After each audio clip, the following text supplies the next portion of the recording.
Hello students, welcome to EPG Pathshala. I am Dr. Zeenat Iqbal from Department of Pharmaceutics, Faculty of Pharmacy, Jamia Hamdard. Today we are going to talk on the module Parenteral Control Drug Delivery Systems, and the focus would be the various infusion devices. This falls in the paper NDDS 1. The learning objectives of today's modules are summarized as: the first thing, we would be going in for the introduction, followed by what are the various properties of the implantable devices. Then we would focus on the performance criteria for intravenous infusion devices. Then we will spend a little time on highlighting the various advantages associated with them. We would also emphasize on the various types of infusion devices, which would include the osmotic pressure activated, the vapor pressure activated, and the battery powered activated drug delivery systems. Towards the end of the presentation, we would be in a position to talk about the recent innovations which are happening in the sterile drug delivery devices. And of course, the end would be the summary and conclusions. If we start to define the infusion devices, we take upon ourselves to define them as small body-mounted devices capable of delivering liquids such as drug solutions and other therapeutic agents for extended periods of time. It consists primarily of a portable infusion device in which the drug is mounted in a small separate pouch with pressure transmitting the driving medium. The drug is delivered from the system through the activation of an osmotic agent if it is an osmotic pump, and the rate of drug delivery is regulated by a rate controlling mechanism. Infusion devices can administer various pharmaceutical agents, which will include the hormones like insulin. They can very well be used for antibiotics. They are very well used for the chemotherapeutic agents, and also in situations where the pain relief drugs can be given, and most of the time when the patient is in a debilitated conditions, it is also be used for supplying of the nutritional supplement. Approximately, there are millions of infusion devices in use around the world every year, and probably the most of the usage happens in hospitalized or the hospital conditions. More than 80% of hospitalized patients receive drugs through IV route, which clearly indicates the important role of infusion pumps for providing preoperative care, critical care, and pain management. Infusion devices are also implantable devices which control the drug release at a zero order rate and allow the drug repository to be replenished from time to time.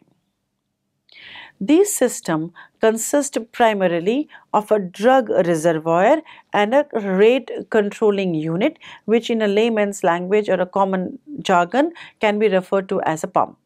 It manages the volume of IV solution containing therapeutic agent administered to the patients.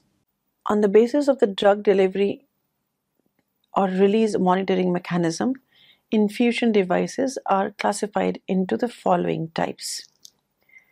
We have the osmotic pressure activated drug delivery systems, vapor pressure activated drug delivery systems, battery powered drug delivery systems. Properties of implantable devices. The system capable of maintaining a zero order drug release rate by virtue of an inexhaustible energy source. This is a system which is biocompatible and allows easy adjustment post-implantation. The drug reservoir is small enough for easy implantation, but large enough to minimize the frequency of refill, which can be performed rapidly.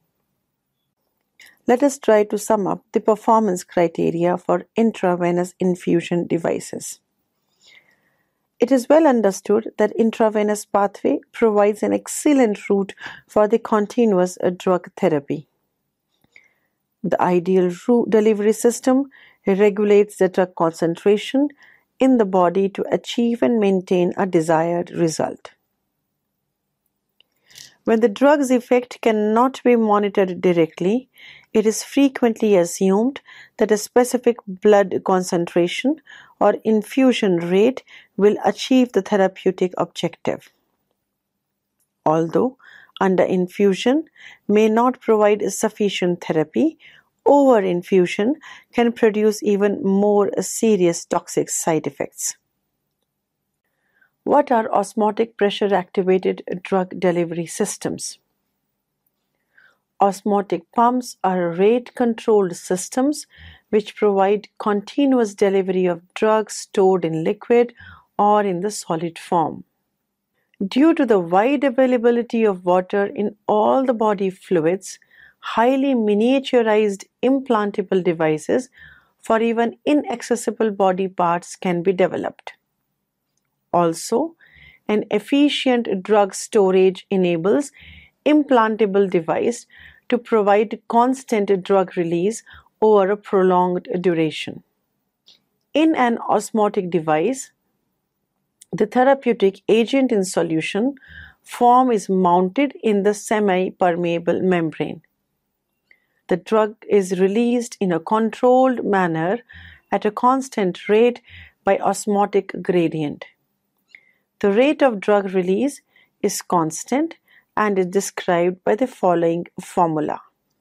dQ by dt is equal to 1 plus PWAM divided by HM into pi s minus pi e, where dQ by dt is understood to be as the rate of drug release, the PW is the water permeability, the AM is the effective surface area, the HM is the thickness of semi-permeable membrane, and the difference between pi s and pi e is equal to the osmotic pressure difference between the drug delivery system and the environment.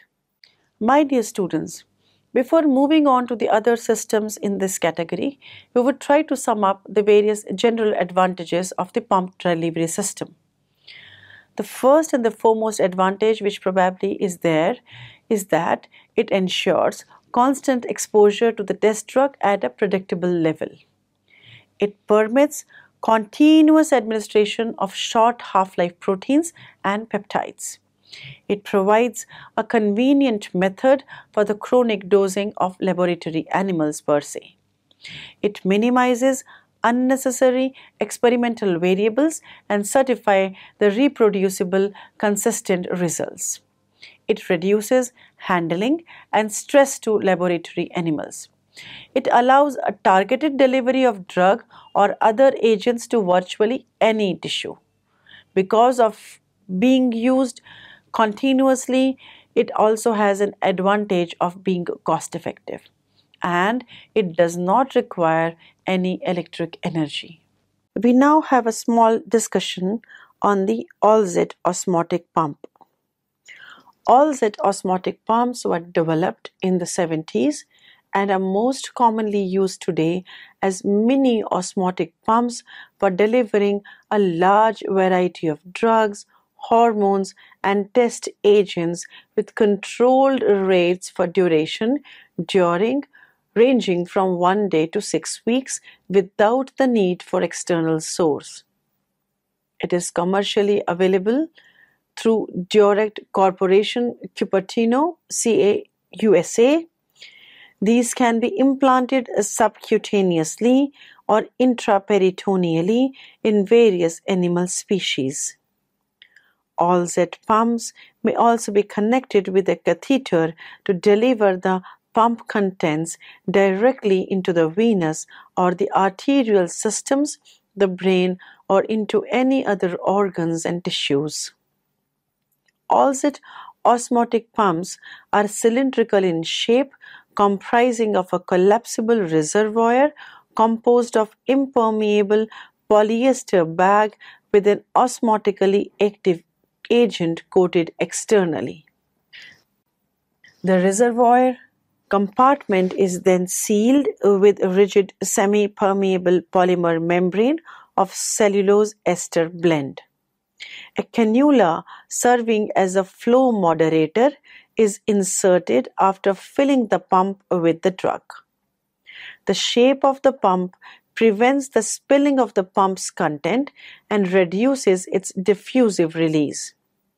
Also, the flow resistance obstructs the pump's content to be accidentally spilled out. This makes sure that the drug delivery is only controlled by osmosis. At the implantation site, the water content in the tissue fluid penetrates through the semi-permeable membrane to dissolve the osmotic agent, thus creating an osmotic pressure and resulting in drug release from the reservoir in controlled rate. The pumps are available in varying capacity of 100 microliters, 200 microliters and 2 ml and release rate ranging from 0.11 microliters per hour to 10 microliters per hour. Depending on the capacity and the delivering rate, the device can be made to work from 1 day to 6 weeks. Some technical points which are associated with osmotical driven pump can be summarized as: the osmotic pressure is used as an energy source. The drug reservoir is either a solution or a semi-solid formulation. It consists of a cellulosic outer membrane, whereas polyester intermembrane is also present. Students, in front of you is a typical structure of all-Z osmotic pump. You can see the different sections as just explained, which consists of the removable cap. It is then having an impermeable reservoir wall. Then you have the osmotic pump. The outer one is the semi-permeable membrane through which the water enters. Then you have the reservoir. The drug solution leaves through this reservoir after the pump is activated. All-Z pumps are most commonly used for prolonged drug delivery. It eliminates the need of repeated injections or tethered infusion systems or stress caused by these, which can result in ambiguous results and may affect the reproducibility of any clinical or preclinical study. Thus, it minimizes external stress and repetitive animal handling if it is used for preclinical studies, and eliminate the need for repeated nighttime or weekend dosing by lab personnel. It also delivers accurate dose, ensuring that all the recipients are properly dosed during the study period. It definitely allows the scientists to reduce the number of the subject or the animals needed to accomplish the statistical significance data. All-Z pumps can be used for in vitro studies where animals need to be replaced and controlled delivery is still required. It is also beneficial in case of human subjects as there are no external connections necessary for infusions. It minimizes the risk of infection as compared to the externalized infusion systems. It also eliminates the possibility of a missed or a mistimed dose, overdosing and underdosing, and that is caused by repeated injections. We will now discuss the Duras infusion implant. The Duras technology was developed by All-Z Corporation, Mountain View, USA, which was later acquired by Johnson & Johnson in the year 2001. It consists of a non-biodegradable matchstick-sized cylindrical shaped device for delivering drugs for extended period of time ranging from 1 month to an year. An example is lioprolide acetate implant. The implant is inserted subcutaneously and retrieved at the end of the treatment duration. In this system, a protein or peptide is formulated into a stable solution or suspension, which is protected by the water-resistant, non-erodible, sterilized drug reservoir. The outer titanium alloy cylinder is capped by a semi-permeable polymer membrane at one end and by an exit port at the other end with an osmotic engine, piston, and the drug reservoir. When this system is implanted in the human body, water from surrounding tissue enters one end of the cylinder by the semi-permeable membrane, causing the osmotic engine to swell. This osmotic engine displaces a piston, which in turn causes the drug formulation to be released from a port at the other end of the system. The Duras system pump conceptually resembles a miniature syringe in which the drug is pushed out in highly controlled form. Through osmosis, water from the body is slowly drawn through the semi-permeable membrane into the pump by salt, that is an osmotic agent residing in the engine compartment. The water drawn into the engine compartment expands the osmotic agent slowly and continuously displaces a piston to dispense small amounts of drug formulation from the drug reservoir through the orifice. The Duras implant system can be used for systemic or site-specific administration of a drug. For systemic drug delivery, it is positioned just under the skin, that is in the upper arm, in an outpatient procedure that is completed in just a few minutes using a local anesthetic. Removal of the implant is also very simple and can be easily performed by a physician. Various therapeutic agents can be delivered through the Duras implant technology, like the drug proteins, peptides, and genes, because the drug dispensing mechanism is independent from the drug substance used.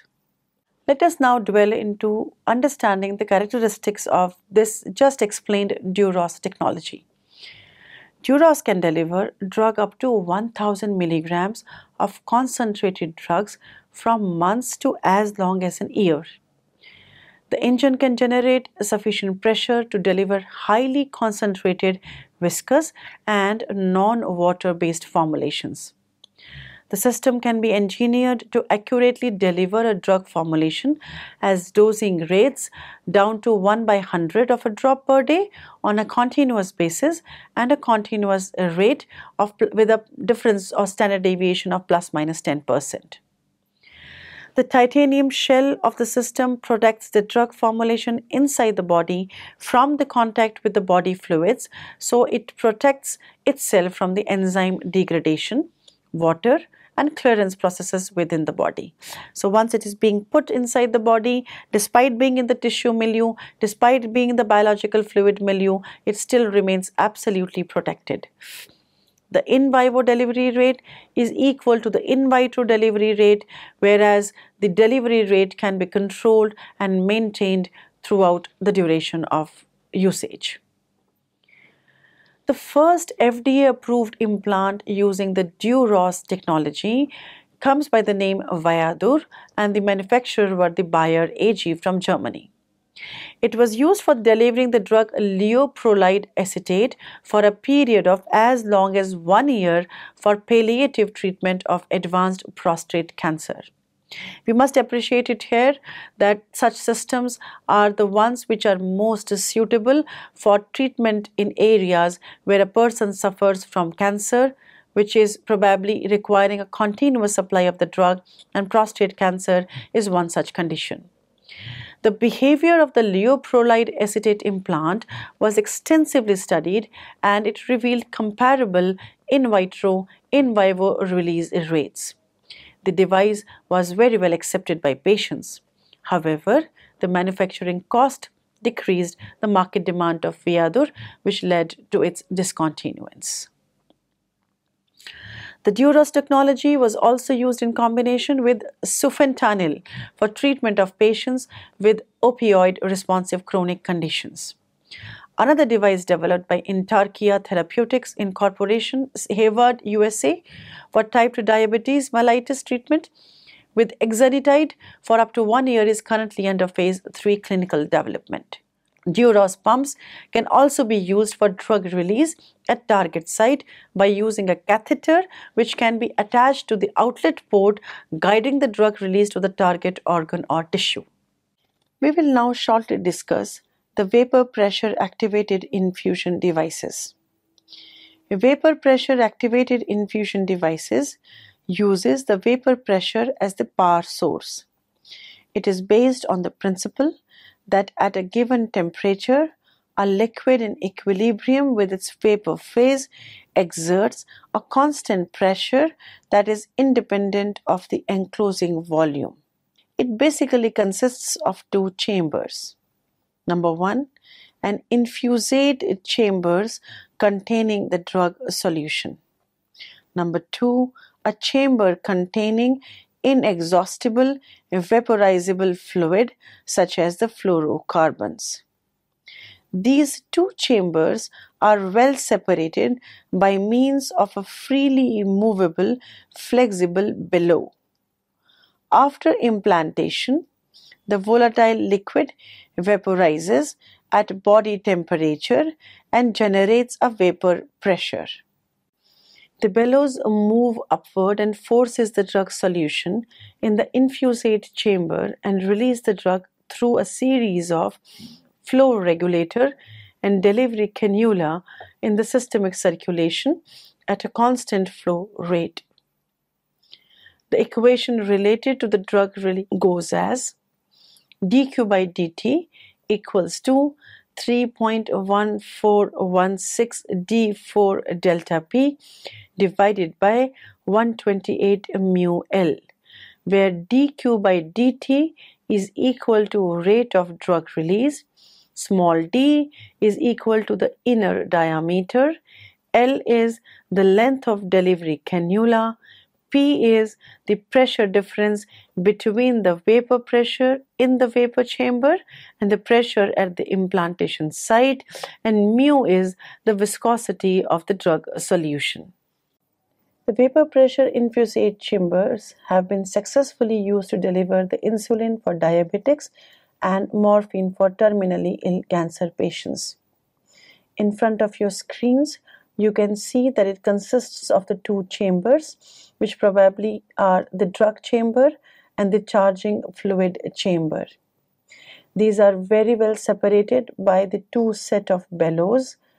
After implantation, as we had just mentioned, the volatile liquid vaporizes at the body temperature and generates a vapor pressure.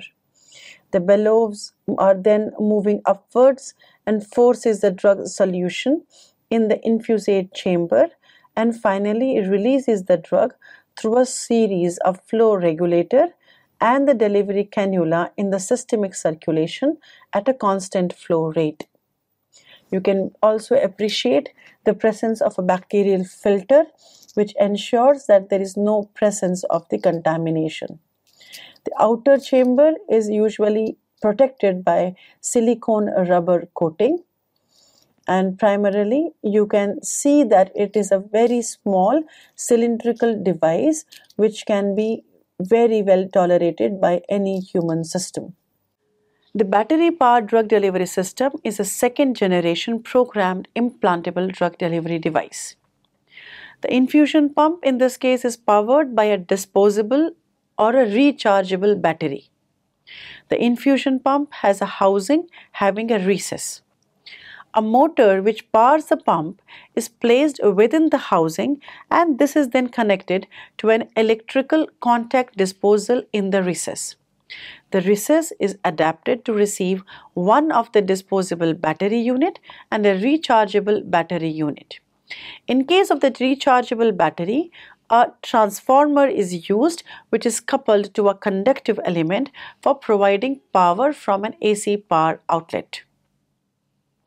It also consists of a switch receiving the electronic signal to determine if the conductive element is providing power to the AC power source. The release of the drug molecules from the delivery system is programmed at a specific rate profile. This specific rate profile is actually predetermined and becomes a part of the design itself. This system controls molecular diffusion of the drug molecules in or across the barrier medium, within or surrounding the delivery system per se. Mainly, two types of battery-powered implantable programmable pumps are used, which are used successfully for delivering of insulin. These are number one, the peristaltic pump, and number two, the solenoid-driven reciprocating pump. Both are controlled electronically to release the drug at the desired site. They are designed in a manner that the drug moves only in forward direction towards the exit and never in the backward direction. In front of your screen is a very typical diagram of the battery powered drug delivery implant system. You can see the presence of the anode and the cathode and the movement of the positively charged drug molecules through the blood vessels. In this section of the module, we would try to focus on the recent innovations in the sterile drug delivery devices. The first one amongst them is the needle-free injection. Needle-free injections were developed by CrossChecked for subcutaneous, intramuscular, or intradermal routes.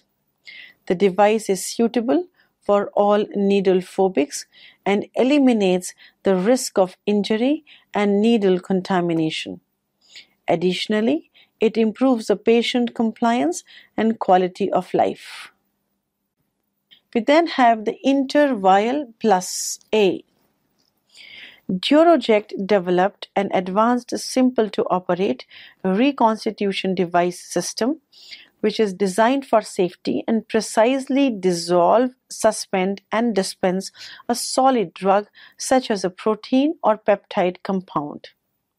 The system is an advanced form of the intervial system and differs from it in that it comprises of a lyophilized drug in cartridge and a diluent, usually sterile water for injection in a vial.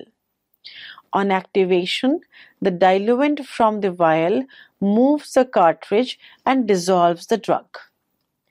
The drug reconstitution is performed in its original container and delivered to the patient from the same container.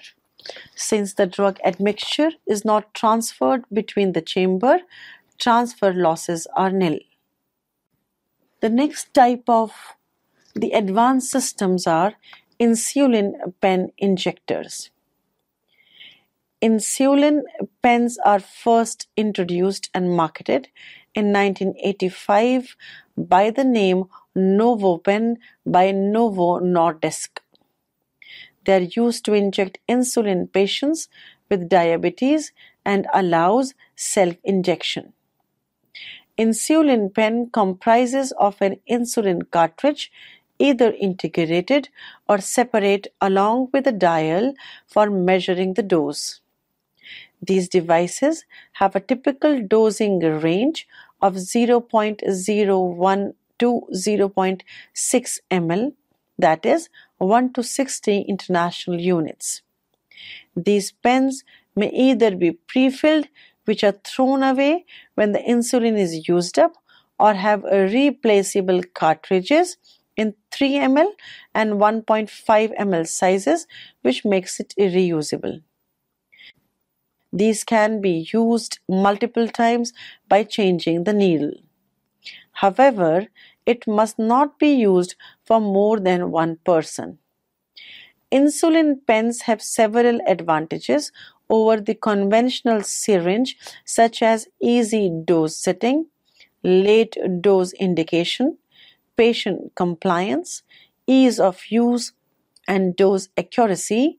Regurgitation of blood may occur into the insulin cartridge after injection, which may lead to contamination and transmission if the pen is shared even when the needle is changed. The next one is the Monothose pens for dual chamber cartridges. Most of the parenterals are available as lyophilized formulation with dual chamber cartridges for reconstitution, and the device is disposed of after a single injection. The use of dual chamber cartridges puts special demands on the pen system in terms of spontaneous reconstitution, priming, and dose setting steps. It is very important for the patient that these steps are easy to learn and always performed in the correct order. The next one is the disposable auto injectors. These disposable auto injectors are usually single dose delivery devices designed for 1 ml long pre-filled syringes and are commonly used for infrequent injection of larger doses of drugs of different viscosities. The injection procedure, comprising of needle insertion, injection, and subsequent needle shielding, is performed automatically. Auto injectors developed by Somed's presents features like ease of use, full needle safety, and clear injection feedback. The next development is shown by something which is referred to as a pen with a memory. Humor Pen Memoir is the first and only insulin pen with a memory. Humor Pen Memoir records the date, time, and amount of the last 16 doses, including the priming doses, and helps to make a record of the amount of insulin taken. It allows setting of the dose by turning the dose knob in 1 unit increments up to a level of 60 units after the initial setup. Corrections can be made if too many units are dialed without wasting any insulin. It is a reusable pen for use only with Humalog, that is the insulin injection, which is having a recombinant DNA origin and comes in a 3 ml insulin cartridges. My dear students, we have finally reached to the last section of this module. Here we will try to summarize what we have learned in this particular module. We first got introduced ourselves to understanding what is an infusion device. We were able to appreciate that they are small portable systems which are highly suitable for drug delivery in situations where a continuous release of drug is required at a predetermined rate, and particularly in conditions for palliative therapy or for treatment of long-term chronic diseases like diabetes, mellitus, etc. We were able to specifically highlight the various properties of the different implantable devices, and we also summarized the various performance criteria for such infusion devices. Of course, we spent time in understanding the advantages, which are numerous for such systems. Then we spent a lot of time on understanding the various types of technologies which have been able to give us varieties of the infusion devices.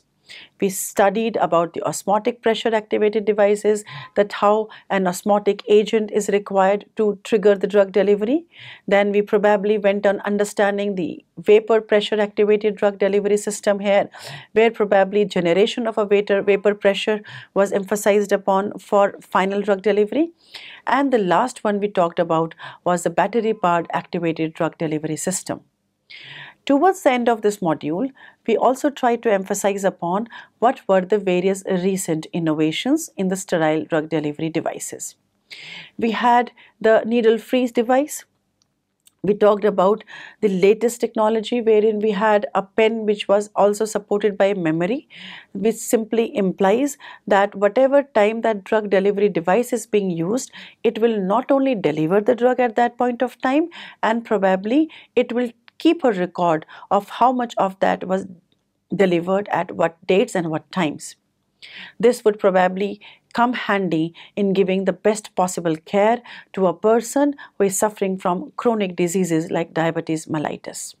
In conclusion, we can say that these varieties of devices or systems are highly sophisticated, and primarily something which probably motivates us is that we are able to have the same situation where the drug is delivered continuously without having any amount of restrictions or barriers, and helping the patient to get the best therapeutic outcomes. Thank you.